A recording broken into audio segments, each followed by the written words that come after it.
Há muito se fala que educação é o único caminho possível de investimento para se mudar o perfil do Brasil. Hoje nós vamos falar de educação privada, hoje nós vamos falar de educação pública. Nós estamos recebendo aqui no Capital Mercado o Guilherme Mélega. Ele é presidente da Somos Educação, a empresa líder no setor educacional brasileiro, com mais de 5.000 escolas parceiras, além de atuação em editoras de livros didáticos e quase 2 milhões de professores. Queria agradecer a sua participação, Guilherme. Tudo bom? Tudo bom, Sabino. Obrigado por nos receber aqui. Eu acho que é isso, né? Quer dizer, há muito tempo se fala sobre investimento em educação, como fizeram outros países. Coreia, que mudaram o perfil. A Coreia era um país pobre e com investimento em educação, ela se transformou. O Brasil precisa ir nesse mesmo caminho. E você acha que essas iniciativas estão sendo tomadas de alguma forma? Sabino, eu não tenho dúvida que a educação é o único caminho para os países se desenvolverem, né? Ele é, de fato, quem forma a sua base, quem forma os seus cidadãos é através da educação. Especialmente na educação básica, que é onde a Somos atua, e a gente atua mais concentrado no mercado privado. A gente tem 5.500 escolas parceiras que a gente atende com plataforma, material didático, avaliações, material complementar, bilinguismo. Então, a gente tem um portfólio grande para melhorar bastante a educação e também para ajudar bastante o setor público. Hoje, no Brasil, para você ter grandes números, o Brasil tem 40 milhões de alunos. 7 milhões estão na educação privada, básica. 33 estão na educação pública. Então, mostra o tamanho da relevância do setor público e a importância que o setor privado tem para apoiar o setor público para fornecer uma educação de qualidade. E acho que sim, acho que a gente está evoluindo muito bem. Acho que a gente tem, ao longo das últimas décadas, evoluído bastante na área pública e evoluído bastante na área privada. Mas é claro que quando você compara com Coreia do Sul, Singapura, tem muito a ser feito aqui. E é uma oportunidade enorme para todos os partícipes do mercado apoiarem os alunos nesse momento. Vamos falar dessa evolução.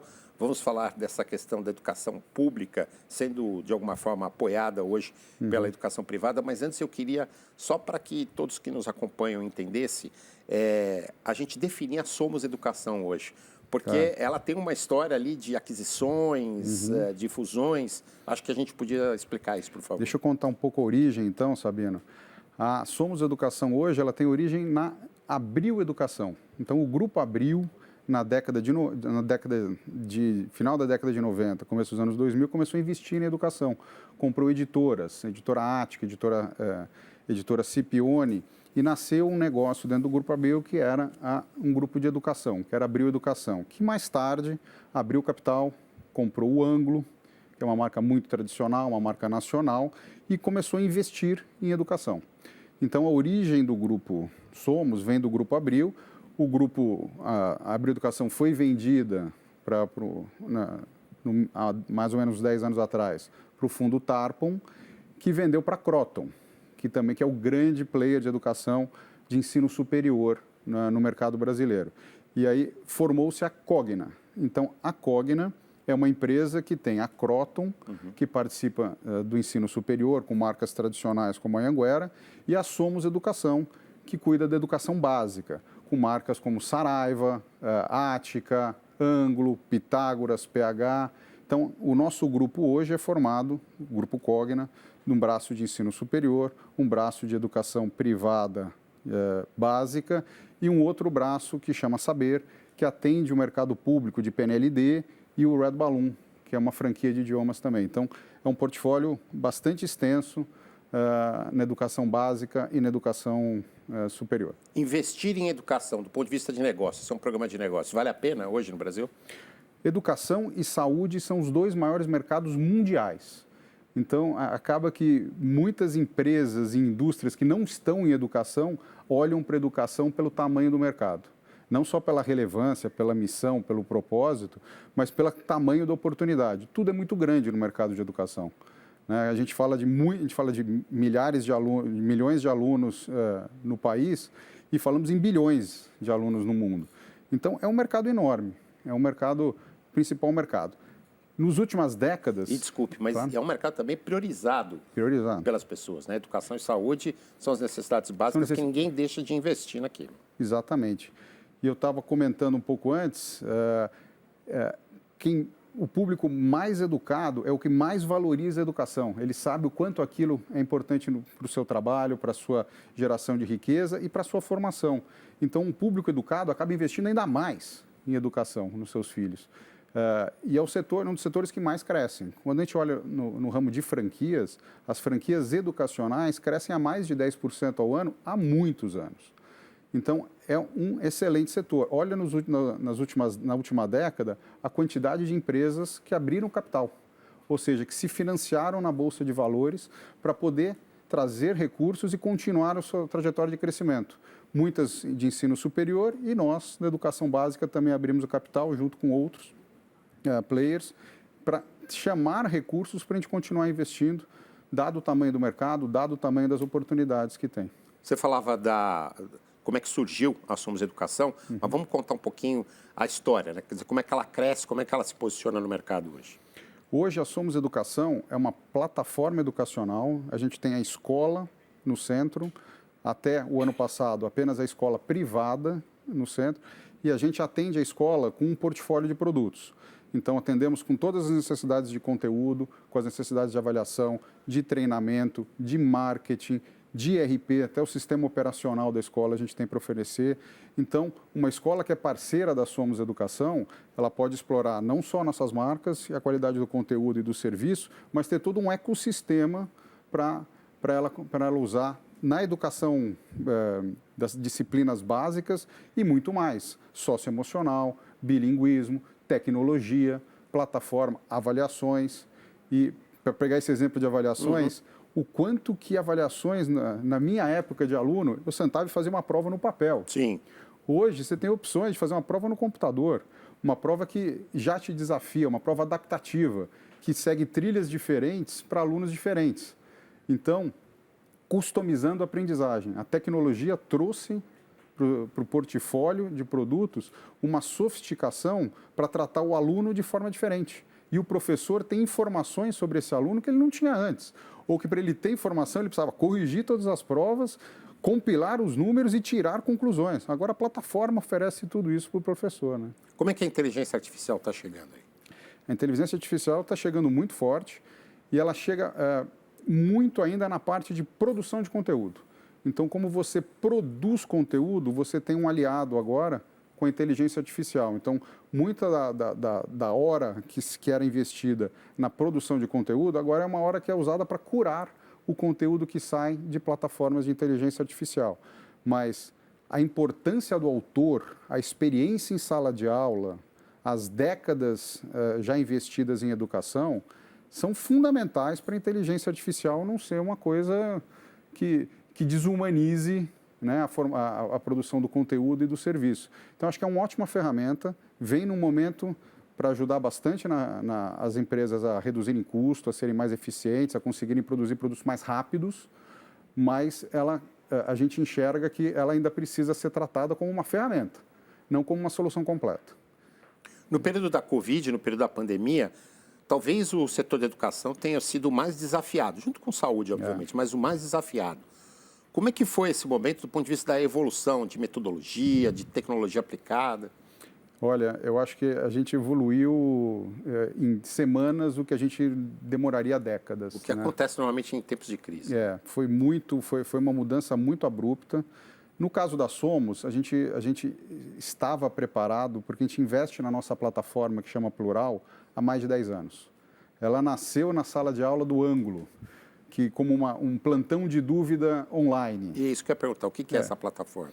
A plataforma Plural é a plataforma onde a gente serve a todo o nosso ecossistema de marcas, onde tem o conteúdo, tem plantão de dúvida com professores, avaliações, edtechs, videoaulas, onde complementa a experiência de sala de aula. Então, a gente tem uma metodologia no Ângulo, que é a aula dada, aula estudada, né?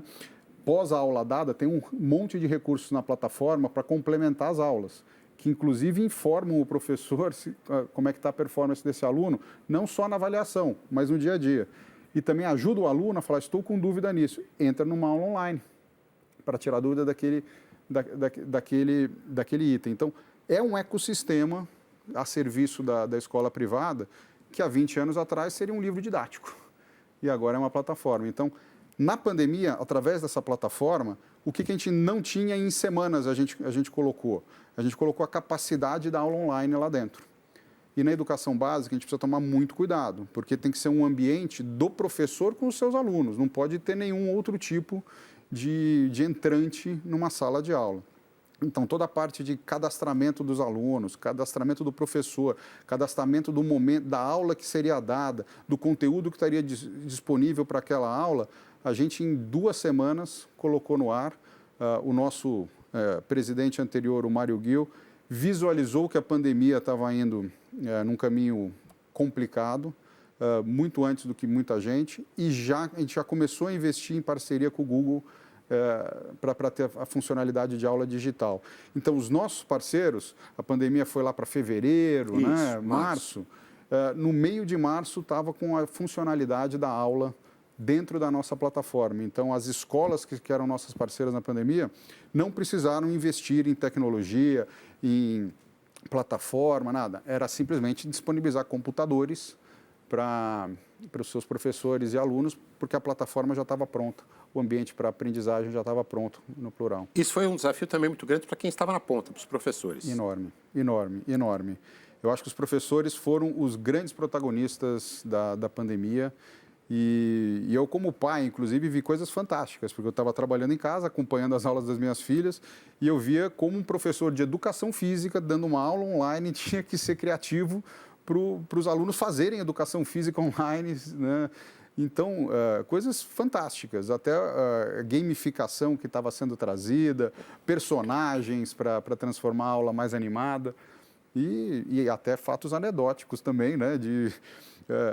A aluna falando para a professora, olha, minha mãe falou que não é isso não, ela está aqui do lado. E ela disse que não é bem isso não que aconteceu. Então, acho que foi um ambiente bastante novo, ninguém imaginava viver isso, mas que bom que todo mundo passou e a gente passou vivo, né? As pessoas que passaram pela pandemia, sem perder a chance de ter aula, sem perder o conteúdo sendo dado. Aulas online, tecnologia aplicada à educação, inteligência artificial. Quer dizer, esse é um caminho sem volta, com certeza, mas ele não traz também uma necessidade, como você dizia na resposta anterior, de uma humanização da sala de aula também? Sem dúvida. Eu acho que agora a gente vive um movimento de achar o meio do caminho, né? Porque muita coisa foi criada, muita inovação apareceu, que é ótimo, mas você não ensina um aluno a se socializar, ou você não ensina valores, você não ensina relacionamento exclusivamente através de plataforma. Então, a humanização, de volta à figura do professor, que sempre foi fundamental na sala de aula, usando muitas dessas ferramentas, que você pode inclusive usar em sala de aula. Não é porque você está numa sala de aula presencial que você não pode usar uma ferramenta tecnológica. Né? E cada vez mais a gente vê isso. O uso da interação tecnológica na sala de aula, as pausas pedagógicas que são dadas para exercícios usando plataforma, usando o computador, usando o tablet. Eu acho que o meio termo, certamente, é um caminho muito favorável para o aluno, para o professor, para as famílias, para a escola, e não é o mesmo para cada perfil de aluno, né? Não é o mesmo para cada época do aluno. Claro que um aluno mais novo, que está em letramento, tal, é um aluno que consome menos tecnologia. Um aluno que está no ensino médio, se preparando para o vestibular, é um aluno que deveria consumir muito mais tecnologia, né? E um professor que deveria estar desafiando esse aluno muito mais com tecnologias, né? Então, acho que a modulação agora, após-pandemia, vai ser a chave do sucesso. Eu me lembro da época que existia o cursinho Ângulo, né? Que era bem conhecido, era o mais disputado, todo mundo queria estudar no Ângulo, porque o Ângulo aprovava para o vestibular, ainda o vestibular no molde antigo. Depois vocês entram no mercado de material didático, né, para escolas. E agora vocês estão numa nova fase. Vocês vão passar a oferecer franquias. Isso. Explica um pouquinho para a gente como é que é esse modelo novo de negócio. Deixa eu te contar essa trajetória e o Cursinho Ângulo continua sendo a referência de qualidade. Continua, né? Continua sendo. A gente está com uma nova unidade na Paulista, Bela Sintra, que é agora o novo bastião do Ângulo. E o Ângulo, ao longo das últimas décadas, ele desenvolveu o seu sistema de ensino. Então, hoje, tem 1.000 escolas privadas que são parceiras do Ângulo. Então, a escola pertence a um mantenedor, pertence a um empresário, mas se associa ao Ângulo, se associa à marca Ângulo, através de um contrato com a Somos, onde ela recebe o material, recebe as aulas, recebe a plataforma, recebe o treinamento do Ângulo e usufrui disso. Então, muitos ângulos que você vê por aí não são ângulos da Somos. A Somos não opera escolas. Ela dá todas as condições para esse parceiro operar. Então, tem muito ângulo tradicional de décadas que pertence a um empresário e usa a metodologia ângulo e usa os sistemas de ensino ângulo. E agora, a gente está, como um próximo passo, a gente identificou uma necessidade, né, vindo de pesquisas que a gente faz com a nossa base, de que as famílias cada vez mais responsabilizam a escola por coisas que no passado não se responsabilizavam. Como, por exemplo, meu filho tem que sair fluente no idioma inglês da escola. Não é responsabilidade de um outro fazer o meu filho aprender idiomas como era no passado. Que você fazia escola e um curso de inglês fora da escola. E um curso de inglês fora. Como também no passado, não era responsabilidade da escola aprovar o aluno no melhor vestibular. Era uma responsabilidade do cursinho. Então, acho que com os rankings do Enem, com tudo que houve de melhoria na informação sobre a performance das escolas, houve também uma barra que subiu para toda a educação privada. E que ótimo, porque a gente quer educação melhor. A gente quer cada vez mais educação de qualidade. Então, o que as famílias buscam hoje? Ainda mais famílias de uma classe média alta, que podem investir em educação. Eles querem uma escola que forme bastante o aluno, que deixe preparado para passar das melhores universidades e que entregue fluência num segundo idioma. Então, a combinação das duas coisas é muito difícil no mercado hoje, porque hoje você tem até escolas que focam muito em resultado acadêmico e vestibular e outras que focam muito no currículo bilíngue. A combinação das duas coisas é uma combinação difícil. E a gente acha que o Start, que é a franquia que a gente está lançando, tem total propriedade para isso, porque ela traz o material do ângulo, a plataforma do ângulo, o know-how do ângulo, que é, desculpe a falsa modéstia, o maior e o melhor sistema de ensino do país, a serviço da escola, junto com o bilinguismo. Então, a gente desenvolveu uma carga horária que 40% é no idioma inglês, 60% em português, e temos esse ecossistema pronto para a escola explorar. Essa escola pode ser uma nova escola, que venha a ser um franqueado do Start, ou pode ser uma escola que já existe e que queira adotar o Start e ser uma franquia Start. E obrigatoriamente ela vai se chamar Start? Obrigatoriamente vai se chamar Start. Aí é o modelo de franquia. Aí a identidade visual, a marca, a carga horária, a grade, tudo isso é um modelo que está pronto e que a escola adota. Não é um modelo que a escola opta o que fazer, porque a gente precisa preservar os resultados disso. Então, o modelo Start é um modelo hermético, de alto resultado, com bilinguismo, e que endereça um mercado, para te dar um pouco de número, Sabino, total de mensalidades privadas no país gira em torno de 66 bilhões de reais. Uau! É um mercado muito grande, como a gente falou, educação é um mercado muito grande. Então, só mensalidades das escolas privadas representam 66 bilhões. Esse mercado de bilinguismo atende a mais ou menos 11 bilhões. Tem potencial para 11 bilhões. Então, é um mercado muito grande e ainda não tão explorado. Então, nas nossas pesquisas, a gente identificou que tem uma demanda muito grande por isso, com potencial de renda para pagar por esse serviço, mas hoje não o consome, porque não tem disponível um produto que seja um bilíngue com um resultado. As famílias acabam tendo que optar, ou eu vou pôr o meu filho num colégio bilíngue, em detrimento de um ensino talvez mais forte, de educação básica, ou vou pôr um colégio mais forte, mas que não tem o bilinguismo.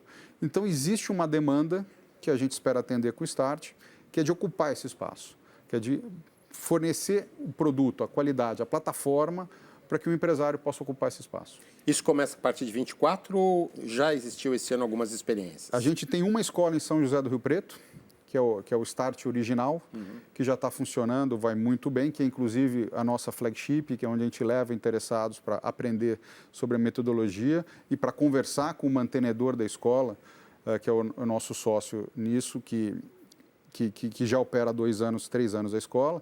E estamos abrindo em Alphaville a primeira franquia, que a inauguração é agora no começo final de outubro e começa aulas já em fevereiro de 2024, perdão.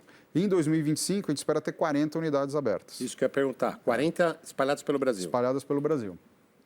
A gente identificou na nossa pesquisa exatamente aonde está essa demanda que não está atendida. Então a gente identificou 120 micro-regiões no país que tem aluno, que tem renda, que tem professor que pode ser treinado para isso, porque tem uma restrição natural do modelo, que são professores aptos a dar o currículo bilíngue. Então, a gente identificou 120 regiões no país onde tem a demanda, a necessidade existe, a gente precisa que o empresário vá explorar a oportunidade. Então... Eu queria discutir um pouquinho com você tendências do mundo da educação, né? O que esse pai de aluno pode esperar do ponto de vista de avanços em relação ao que as escolas têm aí? Você já colocou um ponto, essa questão de escolher entre o bilinguismo e o conteúdo mais forte, vamos chamar assim, para preparar para o vestibular e para as grandes universidades. Mas o que mais vem de tendência? O que mais deve acontecer? Sabino, eu acho que tecnologia e inteligência artificial são assuntos que vão evoluir bastante.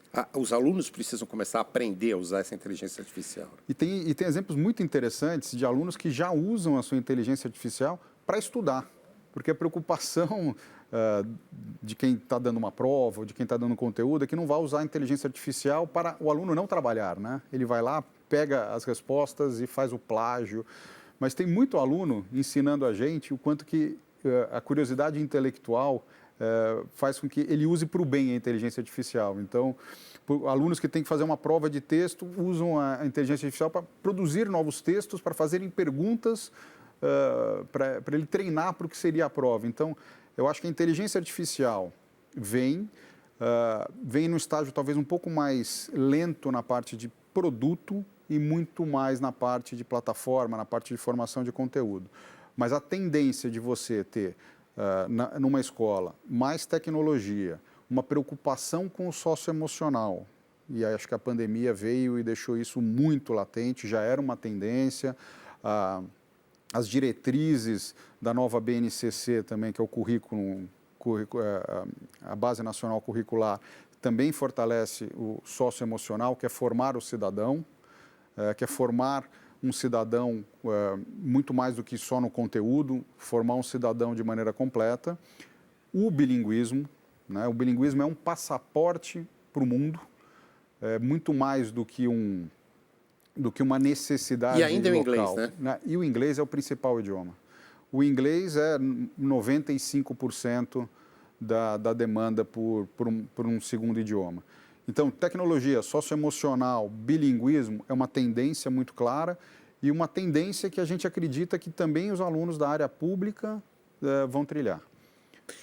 Eu queria saber também se você pode nos falar sobre números. Às vezes as empresas não gostam de divulgar números, mas que expectativa vocês têm de investimento para essa nova fase? Olha, especificamente no Start, não é um projeto que demanda muito capital da Somos, porque o investimento na escola é feito por um franqueado. Uhum. Então, o investimento para a plataforma, para o produto e para o serviço já foi feito por nós. Uhum. Tá? E agora o investimento das escolas é um investimento feito por um mantenedor, por um empresário. A gente estima, e aí depende do imóvel, depende do tamanho da escola, mas pode variar de 3 a 5 milhões de reais para abrir-se uma escola Start, que pode ser uma reforma de uma unidade que já existe, pode ser um greenfield completo. Uma coisa que é um imóvel que é construído para ser uma escola Start. Varia de 3 a 5 nas nossas estimativas, é o que a gente está observando com as que já estão abertas e com as que estão abrindo. E é um negócio que explora um ticket, né, de aluno mais alto, em torno de R$4.000 de mensalidade. Quando a gente olha para essas 120 regiões que eu falei, mais ou menos isso que a gente espera, 4.000, 4.200 de mensalidade. Claro que em regiões como São Paulo, Rio, esse ticket sobe um pouco. E como a infraestrutura de uma escola é uma infraestrutura mais ou menos constante, é imóvel, professor, mão de obra, quanto maior o ticket, maior a rentabilidade. Então, a gente está oferecendo um modelo de negócio de alta rentabilidade para o franqueado. a gente estima margens de 30% na maturidade, que numa escola é uma margem no seu range mais alto, tá? Um payback de até 3 anos. Então, é um excepcional negócio num segmento premium que já vem com marca reputada, que já vem com cases comprovados de mercado. E até estratégia de marketing vem nesse pacote, né? A gente fornece, inclusive, o marketing. E parte do fundo de marketing é usado na área do franqueado. Então, o franqueado tem um percentual, 2% da receita do franqueado, é destinado a um fundo de marketing reinvestido vezes isso para ele. Porque ele recebe todo o marketing institucional que a Somos faz na marca Start, mais um marketing regional na sua região. Eu deixei para o final aqui, reta final do Capital e Mercado, mas não menos importante, algo que a gente falou lá na abertura, que é como vocês vão interagir com o setor público, como ajudar as escolas públicas. Isso já está acontecendo? Se puder ser bem objetivo nisso, por favor. Claro. A gente atua em 2 frentes, tá? A gente tem a frente do Instituto Somos, onde a gente trabalha na inclusão de alunos, cada vez mais. Participamos do Educador Nota 10, fomentamos o prêmio do 25º ano do prêmio, então a gente acredita muito na figura do professor, em valorizar o professor. E tem a parte de negócio com a área pública, onde a gente pega tudo isso que eu comentei, da nossa plataforma, da nossa expertise de avaliação e da nossa capacidade de customizar, de adequar o material para o que a rede precisa, fornecer isso para a rede pública. Então, adicional ao PNLD, que praticamente todo mundo adota, a gente tem formas de melhorar a educação na área pública, fazendo a educação customizada, fazendo plataforma adaptativa, identificando qual é o gap daquele aluno de maneira tecnológica, que seria impossível cada professor fazer isso, mas com uma plataforma a gente consegue customizar a experiência do aluno e fornecer inteligência e fornecer dados para o professor saber onde estão as deficiências. Então, a gente já começou a atuar nesse ano, a gente atua em parceria com alguns estados e acho que a gente tem muito para contribuir na área pública. A área pública é uma área que vai se beneficiar muito de todo esse desenvolvimento que foi feito na área privada. Queria agradecer o Guilherme Mélega, presidente da Somos Educação, esteve conosco hoje, falando de educação pública e privada como motor aí de desenvolvimento do país. Obrigado, viu, Guilherme? Sabino, obrigado pela oportunidade, foi um prazer estar com vocês aqui. Capital e Mercado volta na próxima semana, até lá.